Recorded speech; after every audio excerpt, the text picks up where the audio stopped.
Umabot sa 3 hanggang 5 ektaryang lupain ang naapektuhan ng grass fire sa Taal Volcano sa Batangas na sumiklab noong Martes, Abril 1 at napula kinabukasan.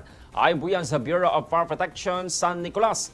Batay po sa aerial inspection ng Office of Civil Defense Calabarzon, Batangas PDRRMO at BFP, malawak ang pinsalang iniwan ng sunog. Matapos ang inspeksyon, nagsagawa ng close-out meeting ang mga opisyal upang pag-usapan ang mga rekomendasyon para sa susunod na hakbang. Samantala, muling pinalala naman ni RDRMC Calabarzon Chairperson Carlos Eduardo Alvarez III ang pagbabawal sa paninirahan sa isla alinsunod po yan sa mga regulasyong pangkalikasan at pangkaligtasan. Pinapalalahanan ng publiko na manatiling alisto at sumunod sa mga kautusan upang maiwasan ang anumang panganib sa Taal Volcano Island. Good morning, Batangas.